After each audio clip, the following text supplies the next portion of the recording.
Morning all of you my dear students. आज के video session में हम बहुत ही महत्वपूर्ण लेसन को स्टार्ट करने वाले हैं। यह लेसन जो है ना आपको 9th में भी पढ़ना है और 10th में भी पढ़ना है। 9th में आपको सिंगल इक्वेशन पढ़ना है, 10th में डबल इक्वेशन पढ़ना है और 10th में तो एक क्वेश्चन 5 मार्क्स का रहता ही है।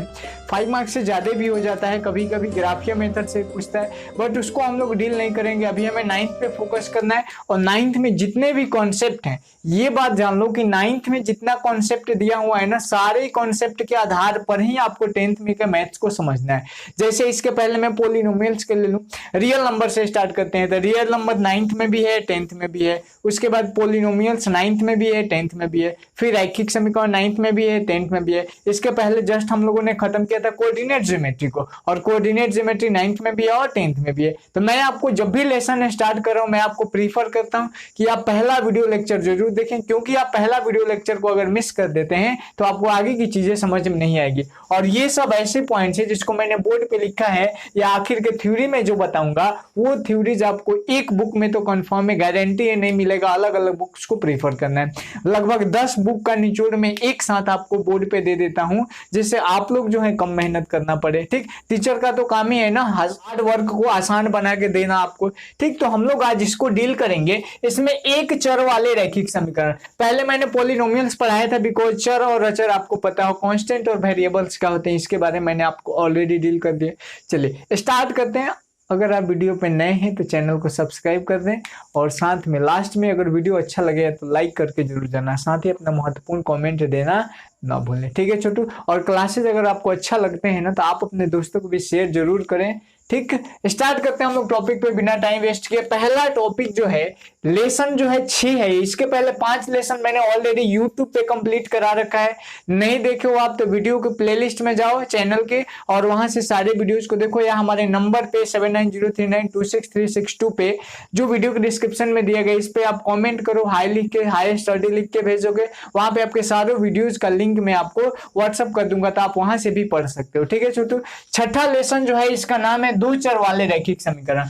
दो चर वाले, तो पहले वर्ड से इसको हम लोग समझते हैं। दो मतलब दो होगा, चर। चर क्या बताया था मैंने? चर मतलब वी दोस्त, मतलब ये X Y Z A B C alphabetical जितने होते हैं इसको एक्स वाई जेड कहा जाता है। मतलब ये कॉलेज का वह दोस्त है, हमेशा क्या होता है, बदलते रहता है। बट यदि वहीं पे बात करें 1 2 3 4 5 6, तो ये वैसे दोस्त है, कभी भी बदलते नहीं, अर्थात हमारे साथ पूरी जिंदगी रहते हैं। तो इसको हम लोग कहते हैं वेरिएबल्स, इसको कहते हैं कांस्टेंट। तो दो चर का मतलब एक्स और वाई, दो को चर होगा। ठीक है छोटू, एक्स या वाई, दो चर वाले रैखिक समीकरण। तो रैखिक समीकरण को जानने से पहले आप एक चीज जान जाओ कि समीकरण क्या होता है। नहीं छोटू, क्योंकि समीकरण जब तक नहीं समझोगे, रैखिक समीकरण आपको गारंटी है समझ में नहीं आएगा।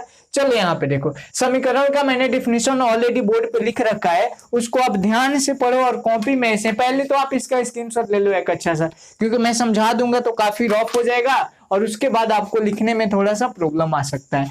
तो पहले लिखना है आपको समीकरण। समीकरण को मैंने अंडरलाइन कर दिया यहाँ पे। इसको कहते क्या है या होता क्या है? तो एक या एक से अधिक चरों में समानता का वह संबंध, मतलब एक ऐसा रिलेशन जो एक से अधिक चर मान में, एक्स या वाई में, ठीक, समीकरणों का वह संबंध जो चर मान के निश्चित मान के लिए सत्य होता है। दैट मीन्स अगर मैं बात करूं कि x बराबर 2, तो x का मान यहाँ पे 2 हुआ, चर की संख्या 1। ठीक, यहां पे देखिए चर का मान यहाँ पे कितना है, 2, मतलब x का मान अगर 2 आ रहा है, तो x का मान 2 आ रहा है। दैट मीन्स x का मान 2, x के लिए क्या है, सत्य है। जब सत्य होगा छोटू, तब इसको हम क्या कहेंगे, समीकरण कहेंगे, और कॉमा देके लिखे हुए समीकरण कहलाता है। तो समीकरण के डिफिनेशन में कोई समझने वाली चीज है ही नहीं, जो भी समझने वाला था मैंने समझा दिया। अब हेडिंग डालोगे कि रैखिक समीकरण क्या होता है, और इसी के बारे में हमें पढ़ना है। रैखिक समीकरण की अगर हम बात करें छोटू, तो यहाँ पे आपको एक चीज बहुपद में बताया होगा, मैंने बहुपद के टाइप्स आपको पढ़ाया होगा, लीनियर पोलिनोमियल्स बताया था ना। सेम लीनियर पोलिनोमियल्स जो होता है वही रैखिक समीकरण होता है।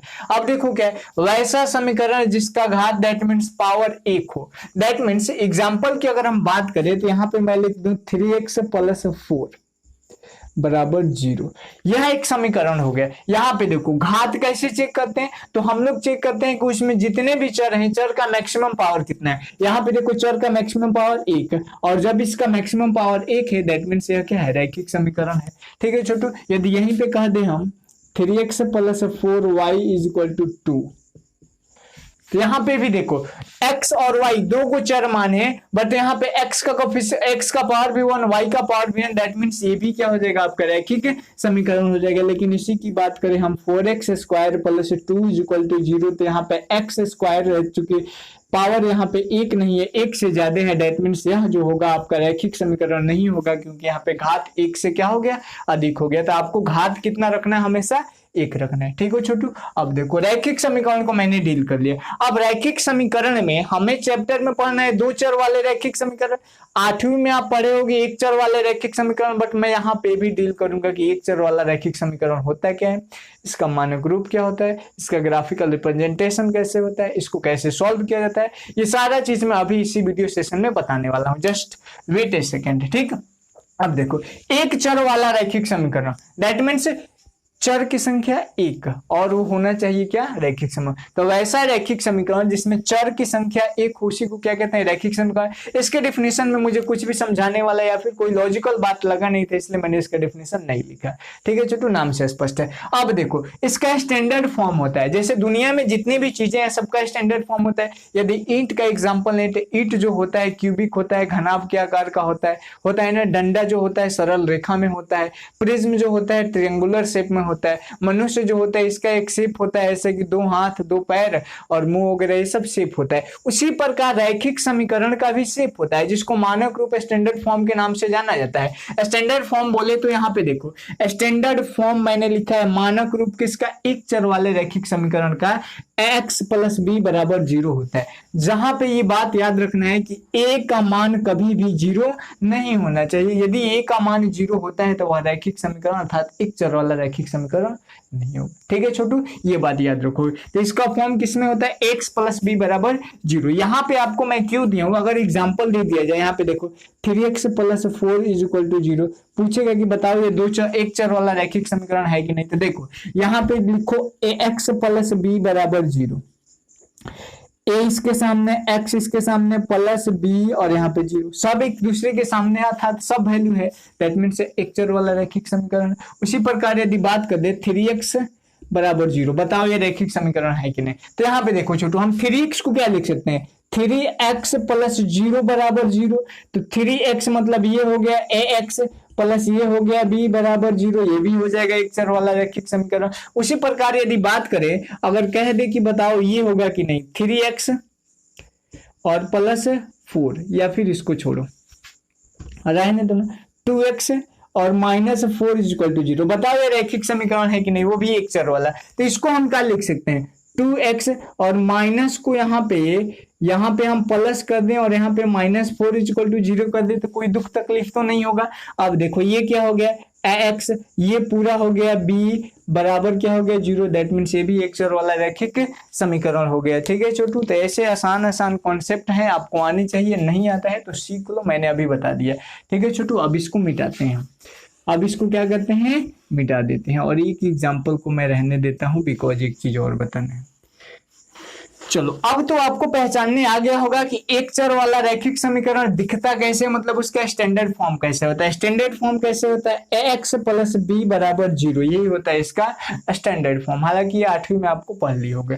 अब आना हमें कि इसका हल कैसे निकाला जाता है, what is the process to find out the solution of linear equations in 1 variables. Done. तो यहाँ पे देखो कैसे निकालेंगे। तो सबसे पहले आपको क्या करना है, इसमें x का एक ऐसा मान पुट करना है, x का ऐसा मान पुट करना है ताकि इसका वैल्यू 0 के बराबर आ जाए। दैट मीन्स यहाँ पे x का मान एक आप ऐसा पुट करो जिसकी वजह से इस पूरे इक्वेशन का वैल्यू 0 आ जाए, और जो x का मान पुट करोगे वही x का मान इस पूरे इक्वेशन का क्या हो जाएगा, सॉल्यूशन हो जाएगा। देखो यहाँ पे मैंने लिखा है x के जिस मान के लिए x + b का वैल्यू 0 के बराबर हो जाए, एक चर वाले रैखिक समीकरण का हल कहलाता है। इसमें कोई भी चीज कंफर्म होनी चाहिए आपको। जो भी आपको समझ में नहीं आया वीडियो में कमेंट जरूर करना है। ठीक है छोटू, अब आ जाओ इनका जब आप हल करोगे ना तो एक चर और इनका घात एक होने की वजह से इनका केवल एक सॉल्यूशन निकलता है, केवल एक इसका आंसर प्राप्त होगा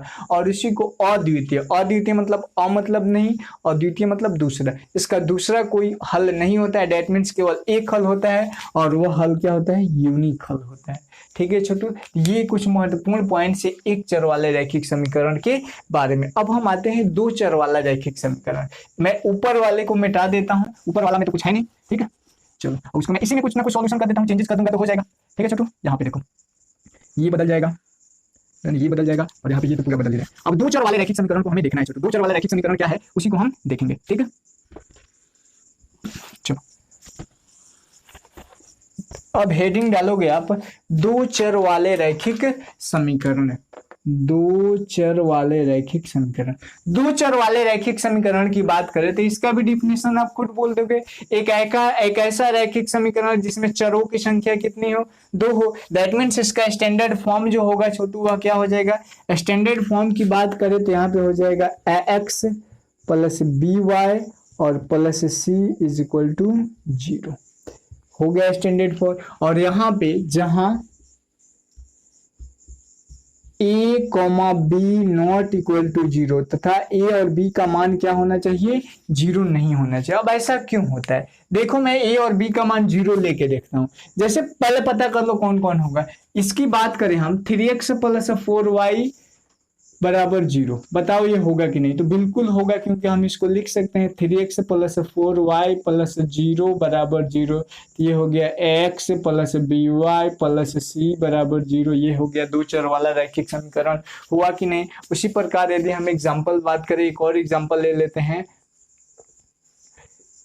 3x बराबर 0, ये दो चर वाला रैखिक समीकरण हुआ कि नहीं, तो यहाँ पे ये नहीं होगा। कैसे, 3x और प्लस 0 इंटू वाई और प्लस 0 इक्वल टू 0, तो ये हो गया x प्लस ये हो गया by और प्लस ये c बराबर 0। कहोगे सर इस फॉर्म में तो वही रहे, बट ये देखो छोटू b का मान और a का मान कभी भी 0 नहीं होना चाहिए, बट यहाँ पे b का मान 0 हो रहा है। दैट मीन्स ये जो होगा इक्वेशन नहीं होगा। कौन सा इक्वेशन नहीं होगा, दो चर वाला रैखिक समीकरण नहीं होगा। तो कौन सा होगा, एक चर वाला रैखिक समीकरण हो जाएगा, क्योंकि यहाँ पे देखो 3x प्लस 0 बराबर 0, that means x plus b बराबर 0 आ जाए। दैट मीन्स यह क्या होगा, एक चर वाला रैखिक समीकरण होगा, जिसको हम लोगों ने अभी डील किया था। ठीक है छोटू, उसी प्रकार यदि हम बात करें दूसरे तरह की, यहाँ पे 0 रहने दो, दूसरे इक्वेशन की बात करें तो मैं एक इक्वेशन देता हूँ, बताओ ये 4x और माइनस 3y बराबर 0, ये है कि नहीं, तो बिल्कुल है। 4x यहाँ पे लिख सकते हैं माइनस 3y और plus 0 equal to 0, that means x plus by plus c equal to 0। आगे इस फॉर्म में तो दो चर वाला रैखिक समीकरण होगा।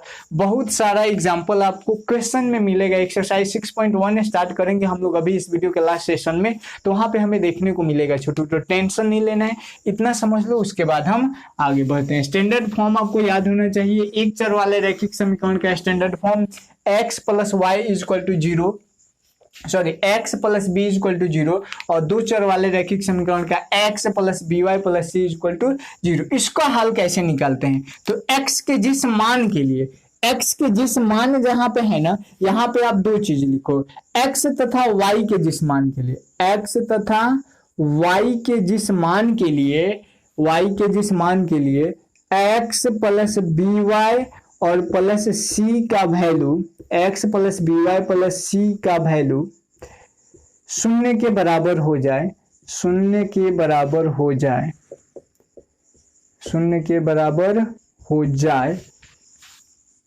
हो जाए, और कोमा देके लिखोगे कि दो चर वाला रैखिक समीकरण कहलाता है, दो चर वाला रैखिक समीकरण कहलाता है। इसकी अगर हम एक नोट की बात करें तो इसमें हलों की संख्या जो होती है छोटू, वो दो या दो से अधिक हो सकते हैं, अर्थात इसके अपरिमित रूप से अनेक हल होते हैं, इसके अपरिमित रूप से अनेक हल होते हैं। ठीक है छोटू, कोई भी दिक्कत हो कमेंट जरूर करना। अपरिमित रूप से अनेक हल होते हैं, कोई दिक्कत नहीं होनी चाहिए, यहाँ तक अनेक हल होते हैं। ठीक है छोटू, ये हो गया। अब देखो इसका अपरिमित रूप से अनेक हल होगा, मतलब यदि मैं यहाँ पे कोई इक्वेशन लिख दूं 4x प्लस 3y और प्लस 6 इक्वल टू 0, तो इसमें हम x और y का मान पुट करेंगे, और x और y का मान पुट करने से यदि इस पूरे क्वेश्चन का मतलब पूरे वैल्यू का आंसर 0 आ जाता है तो x और y का मान जो रखेंगे x का हल और y का हल हो जाएगा। जय गो चर होगा उतना आंसर निकलेगा, कोई जरूरी नहीं है। यहाँ पे अनेक हल भी हो सकते हैं और बहुत सारे हल भी हो सकते हैं, 2 हल भी हो सकते हैं। ठीक है छोटू, ये पॉइंट्स आपको कंफर्म होने चाहिए। अब हम कुछ ऐसे प्रॉपर्टीज के बारे में पढ़ेंगे जो रैखिक समीकरण के प्रॉपर्टीज होते हैं। जैसे मैंने पॉलिनोमियल्स में आपको बताया होगा कि रैखिक बहुपद का हल जो होता है, इसका ग्राफिकल रिप्रेजेंटेशन होता है, हमेशा एक सरल रेखा होता है। तो यहाँ भी इसका ग्राफिकल रिप्रेजेंटेशन जो होगा, इसको मैं ऊपर लिखता हूं, ऊपर हेडिंग डालोगे आप, रैखिक समीकरणों के कुछ गुण, या हेडिंग डालो रैखिक समीकरणों के रूल्स। रूल्स में ही देख लेते हैं। रूल्स में क्या होता है ना छोटू, 2 गो रूल्स है, पहला और दूसरा। देखो रैखिक समीकरण जितना भी हम लोगों ने लिया 2 तरह का पढ़ा, एक चर वाला और 2 चर वाला। तो एक चर वाले और 2 चर वाले रैखिक समीकरणों में हमेशा एक LHS पार्ट होता है, एक RHS पार्ट होता है। यदि हम इसकी बात करें तो यह LHS हो गया, और इसकी बात करें तो RHS हो गया। तो पहला नियम कहता है कि रैखिक समीकरण में हमेशा, रैखिक समीकरणों में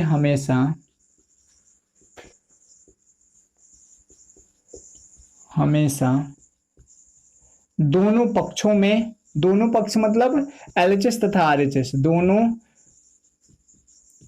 पक्षों में अर्थात LHS और /RHS समान राशि मतलब समान कोई चीज, जैसे 5 अगर LHS में जोड़ रहे हैं तो 5 आपको RHS में भी जोड़ना होगा, 5 LHS में घटा रहे हैं तो RHS से भी आपको 5 घटाना होगा। समान राशि को जोड़ा या घटाया जाता है, जोड़ा या घटाया जाता है। ठीक है छोटू, ये बात आप दिमाग में रखोगे, यही इसका रूल्स है। जैसे दोनों पक्षों में समान राशि को जोड़ा या घटाया जाता है, उसी प्रकार दोनों पक्षों में समान राशि से गुणा या भाग भी किया जाता है। तो दूसरा नियम कहता है कि रैखिक समीकरणों में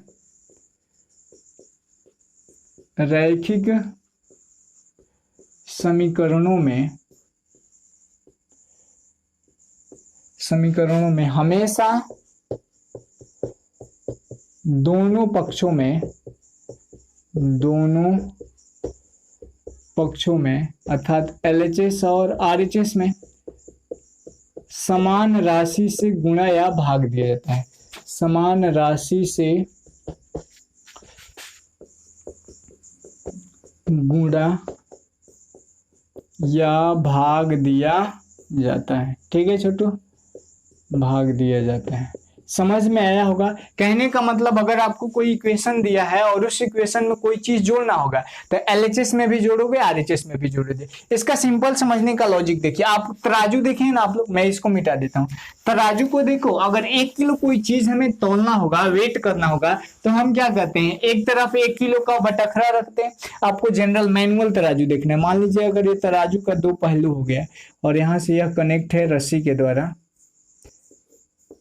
और यहाँ ये भी कनेक्ट है रस्सी के द्वारा। यहाँ पे एक डंडा लगा होता है ना, जो लोग गांव में होंगे उन्हें देखने को मिला होगा, और ये किसी रस्सी से इसको हम क्या कर देते हैं, बांध देते हैं। तो यहाँ पे हम लोग देखेंगे कि यहाँ पे यदि हम x पहले से है, इधर भी y है, अगर इसमें हम 5 जोड़ेंगे तो इसमें भी आपको 5 जोड़ना होगा। अगर इसमें 5 घटाओगे तो इसको आप मान लो LHS और इसको मान लो RHS। अच्छा, ये कोई जरूरी नहीं कि आप हमेशा ही करोगे, इसको तब किया जाता है जब कोई जरूरत पड़े। मान लो x में हम 5 जोड़ रहे हैं तो हमारा क्वेश्चन जो है आसानी से सॉल्व हो जाए। तो x में 5 जोड़ोगे तो आपको RHS पार्ट में भी जोड़ना होगा, ठीक। और RHS पार्ट क्या होता है, 0 के बराबर वाला। अब कोई जरूरी नहीं कि RHS में हमेशा 0 ही होगा। अगर मैं इसको कह दूं x + 3 बराबर y + 5, तो यहाँ पे भी हम लोग देखेंगे कि अगर इधर हमें 2 जोड़ना होगा तो आपको इधर भी 2 जोड़ना पड़ेगा, क्योंकि नहीं जोड़ेंगे तो यह बैलेंस नहीं।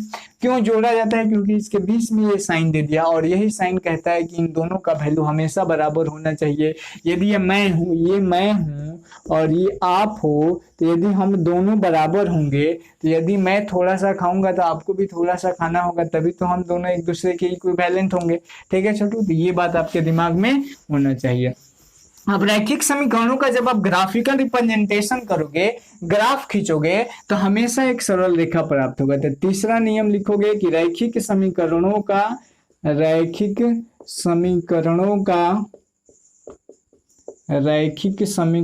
का ग्राफिकल रिप्रेजेंटेशन हमेशा एक स्ट्रेट लाइन होता है। ग्राफिकल रिप्रेजेंटेशन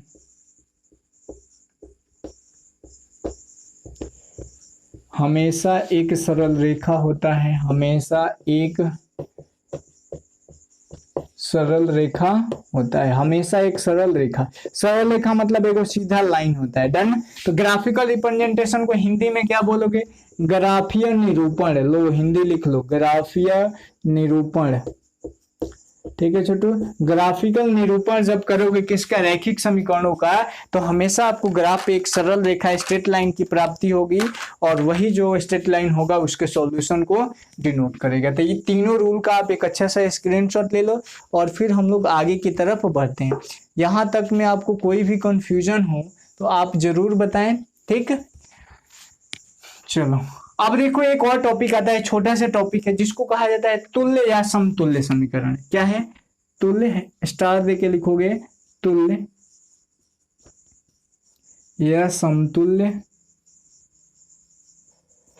तुल्य या समतुल्य समीकरण। यह क्या होता है इसके बारे में थोड़ा सा हम लोग डील करते हैं। इसको इंग्लिश में छोटू कहा जाता है आइडेंटिकल स्लैश, इसी को कहते हैं इक्विवेलेंट।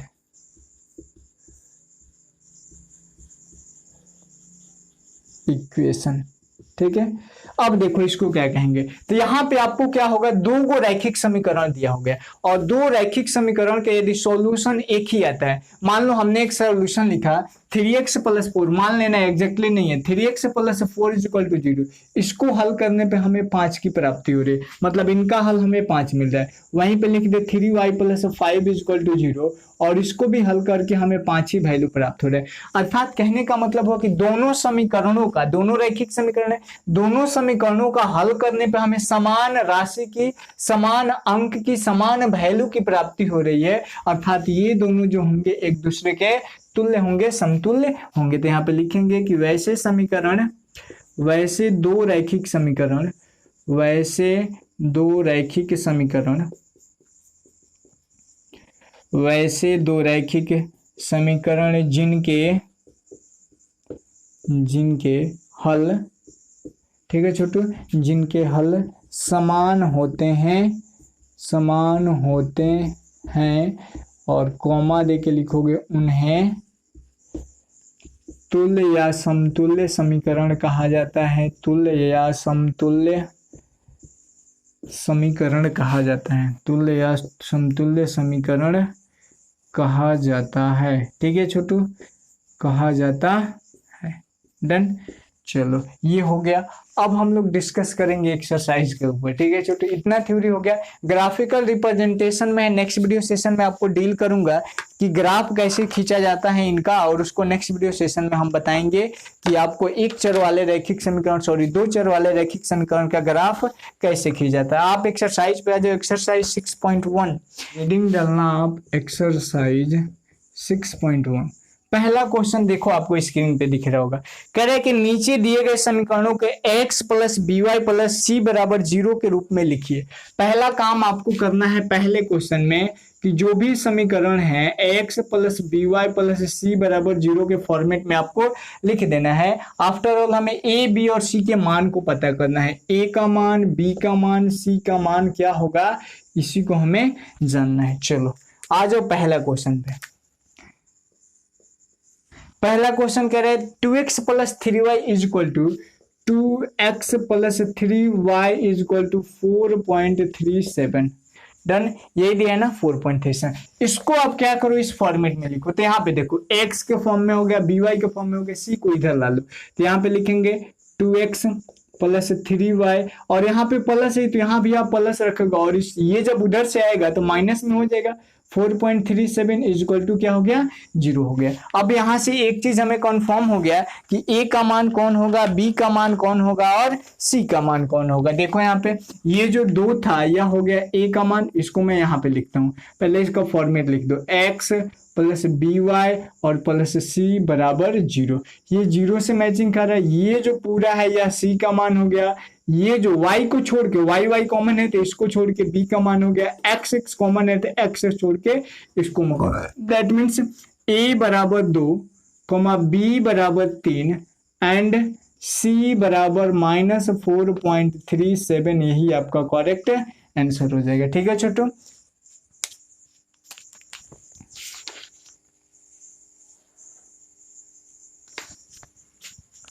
चलो उसी प्रकार दूसरे क्वेश्चन में आ जाओगे तो दूसरा क्वेश्चन आप देख लो, x -4 is equal to √3y। दूसरा क्वेश्चन दिया है x -4 is equal to √3y, यही दिया है ना। अब इसको इस फॉर्मेट में कर लो, तो x है तो x, ये -3y हो जाएगा √-√3y, और इसको हमें प्लस में कर देना है, और प्लस यहाँ पे भी -4 लिख देंगे बराबर 0। अब आ गया x प्लस बी वाई और plus C is equal to 0। A का मान यहाँ पे कुछ नहीं तो एक तो कोफिशिएंट में हो ही सकता है, तो ए का मान 1, बी का मान -√3, वाई तो खत्म हो जाएगा, और सी का मान -4, यही आपका आंसर हो जाएगा। पहला बता दिया, दूसरा बता दिया, उसी प्रकार तीसरा भी बन जाएगा।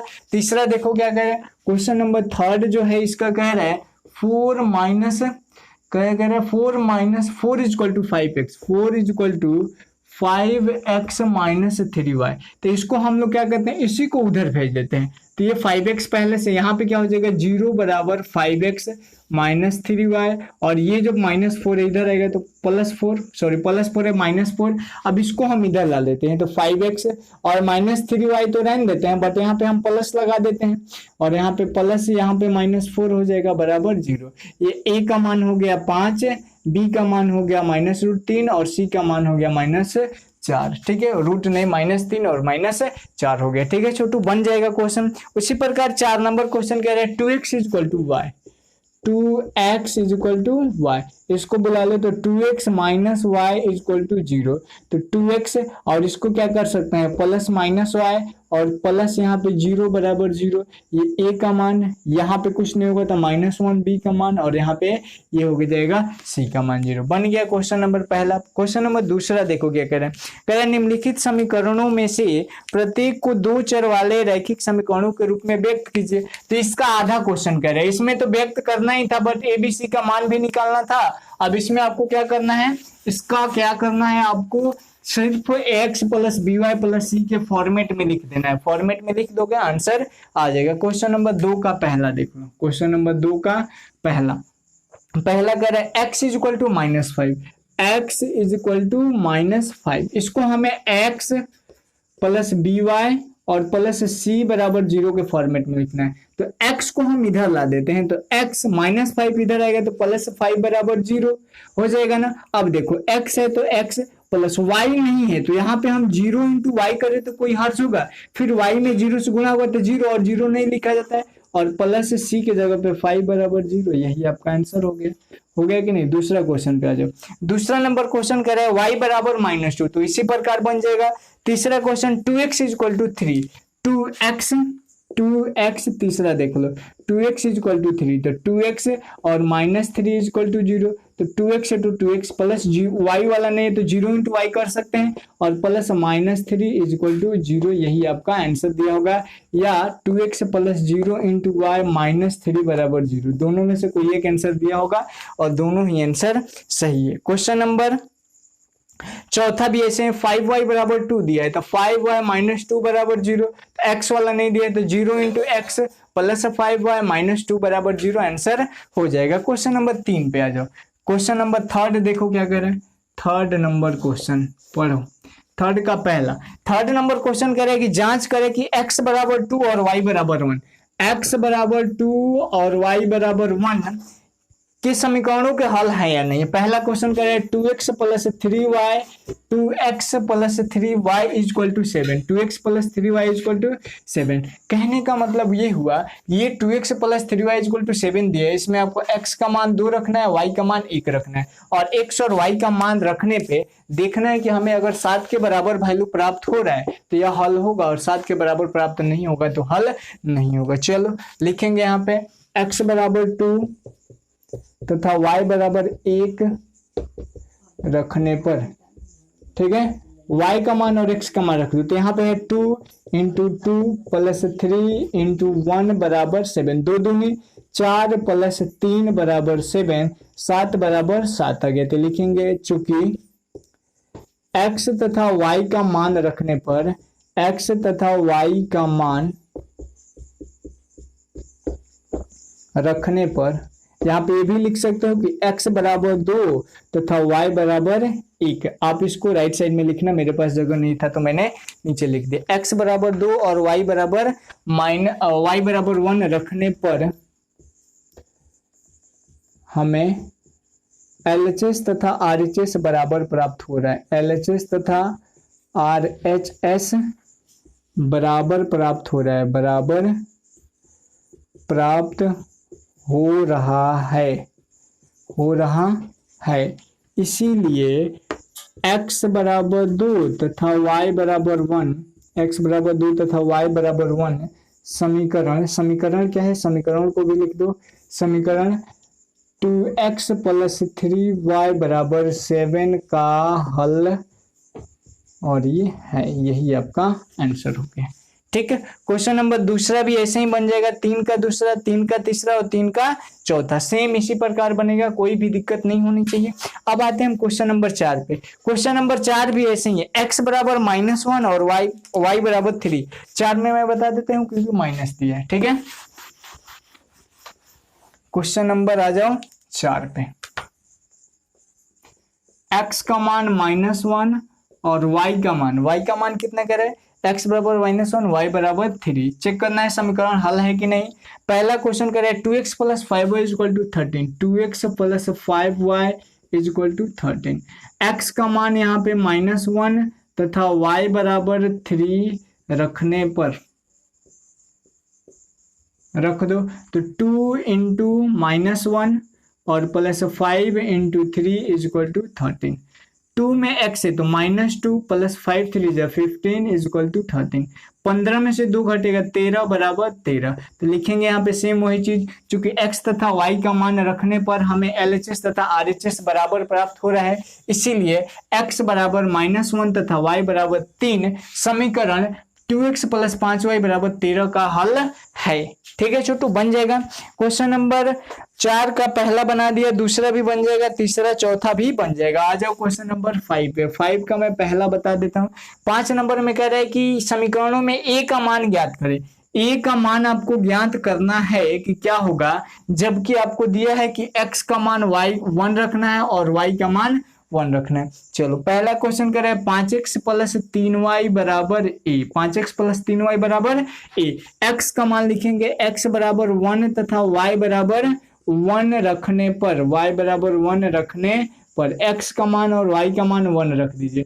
x और y का मान जब 1 रखोगे तो देखो क्या हो जाएगा, 5 इंटू 1 हो जाएगा ना, 5 इंटू 1 प्लस 3 इंटू 1 बराबर a है। तो 5 में 1 से गुणा तो 5 प्लस 3 में 1 से गुणा 3 बराबर a। तो 5 है 3 8, मतलब 8 बराबर a।